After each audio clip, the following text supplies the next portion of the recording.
क्या देखते हो आप भीम आर्मी का फ्यूचर क्या होने वाला है? कहाँ भीम आर्मी अपनी सोशल ऑर्गेनाइजेशन को इस तरह से डेवलप करेगी जैसे हम लोग और पावरफुल होंगे। भीम आर्मी के जरिए जो वो इंटीरियल है वहाँ कॉन्स्टिट्यूशन को और जो संवैधानिक अधिकार हैं उनको, और जिस तरह छोटी छोटी पाठशाला हमने खोली उस तरह से जो जिन लोगों को अवसर नहीं मिलने चाहिए उनको हम लोग तैयार करेंगे। देखो बेसिकली करना क्या है, हम सब लोगों को मिलकर जनता को जो है ना जागरूक करना है।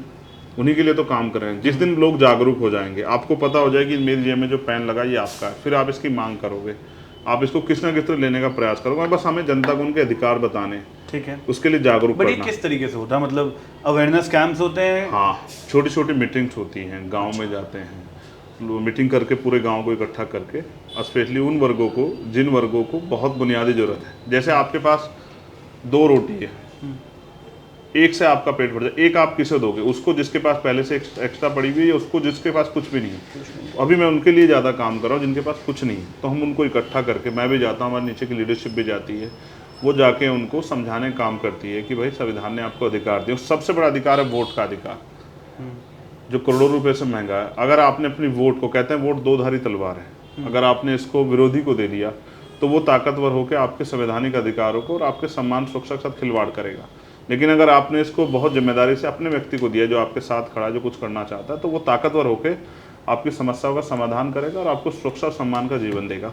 तो हम लोग सब चीज़ों पे काम करते हैं, एजुकेशन पे भी काम करते हैं, क्योंकि गरीबों के पास एजुकेशन से बड़ा हथियार नहीं। फिर उसके बाद संगठित होना भी बहुत ज़रूरी है, क्योंकि देखो 2 लोगों की आवाज़ से कोई फर्क नहीं पड़ेगा, लेकिन 2 लाख लोगों की आवाज़ से फ़र्क पड़ेगा, 20 लाख लोगों की आवाज़ से और फर्क पड़ेगा, और 20 करोड़ लोगों की आवाज़ से और फर्क पड़ेगा। हमें बड़े संख्या में लोगों को इस विचार के साथ खड़ा होना है कि आपको अपनी मुक्ति के रास्ते के लिए संगठित होकर अपनी वोट का प्रयोग आज़ाद समाज पार्टी के समर्थन में करना पड़ेगा, तभी जाके बदलाव होगा। आज मैं जो करना चाहता हूँ उसके लिए मुझे प्लेटफार्म की जरूरत है, वो तब तक नहीं मिलेगा जब तक मैं उस डेजिग्नेशन पे नहीं पहुँचूंगा। उस डेजिग्नेशन पे मुझे वही लोग पहुँचा सकते हैं जिनके लिए मैं संघर्ष कर रहा हूँ।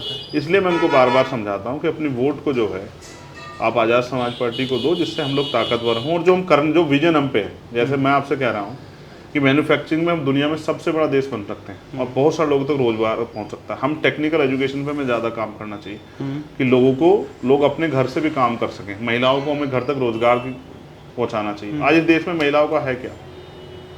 बहुत सारी, देखो समय की कीमत है, दुनिया में समय की कीमत है, लेकिन क्या हमारे देश की महिलाएं, बेटियां उसी तरह से उनकी समय का हम लोग प्रयोग कर पा रहे हैं, उनका लाभ ले पा रहे हैं कंट्री डेवलपमेंट में?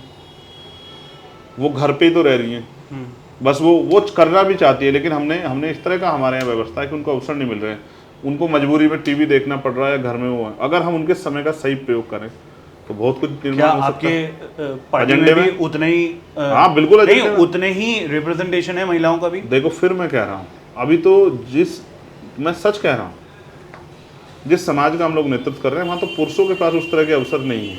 अवसर का मतलब ये है कि संसाधन भी नहीं, वो जाएंगी कैसे? आज के समय में बहुत सुरक्षा का माहौल नहीं है। गृह मंत्री तो आगे यूपी में हमारे यहाँ कह देते हैं कि रात को 12 बजे भी जो है गहने पहन के महिला निकलते, दिन में नहीं निकल पा रही है भाई।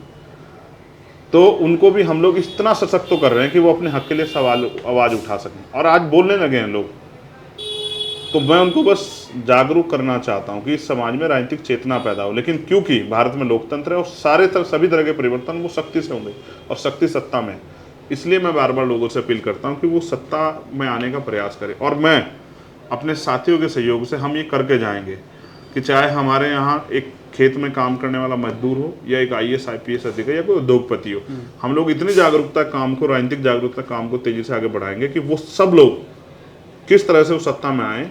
जो दलित, पिछड़ी, आदिवासी, अल्पसंख्यक वर्ग की जातियाँ हैं, वो ये सवाल उनके मन में हम इतना बड़ा पैदा कर देंगे, रोज इसके लिए सोचेंगे। वो जातियाँ जिनका एक MLA भी अभी नहीं बना होगा, मंत्री तो बहुत दूर की बात, जिनका भी एक IAS IPS भी नहीं बना, उन जातियों को भी पैरों पे खड़ा करना है। जैसे हमारे यहाँ बहुत सारे मोस्ट बैकवर्ड केस जाता है, पाल है, प्रजापति है, कश्यप है, निषाद है, मल्ला है, सैन है, जिसको हम सविता समाज भी कहते हैं। ऐसे बहुत सारे समाज हैं जिनको हमें अपने पैरों पे खड़ा करना है और सशक्त करना है और उनको रोजगार से भी जोड़ना है। उसके लिए हम लोग मेहनत कर रहे हैं और मुझे लगता है एक दिन ये मेहनत जो है वो कामयाब होगी।